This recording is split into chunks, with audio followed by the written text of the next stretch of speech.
ګلمرجان یې نه مني. عبدالله بیا ځان بریالی اعلان کړ. د افغانستان ټولټاکنو کاندید عبدالله نن په کابل کې په یو خبري غونډه کې ځان بریالی اعلان کړ. هغه وویل په ټاکنو کې زموږ رایې پورته دي. که څه هم پایلې کمیسیون اعلانوي، خو موږ په جګو رایو کې راغلي یو. د تقلب رایې چې باطلې شي له دې هم مو رایې لوړېږي. ټاکنې دوهم پړاو ته نه ځي. زموږ ټیم بریالی دی. هغه زیاته کړه ټاکنې وسیع او سراسري وي. د ټاکنیز کمیسیون مننه کوو. البته ځینې مسایل هم شته چې باید جدي پام ورته وشي.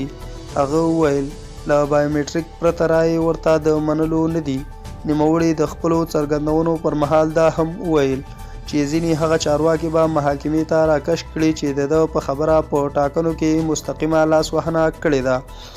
عبدالله په تیرو ټاکنو کې په ګلمرجان یې نه مني مشهور و. دا ځل هم هڅه کوي چې د بایللو په صورت کې لږ تر لږه اجرایوي ریاست ترلاسه کړي.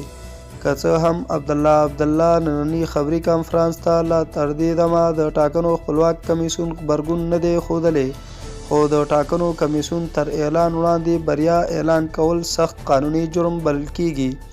که څه هم د ټاکنو په لومړۍ ورځ داسې نتیجې ترلاسه شوي چې د دولت ساز ټیم مشر محمد اشرف غني احمدزی بریالی باله، خو بیا هم دولت ساز ټیم له لوري داسې څه نه دي اعلان شوي.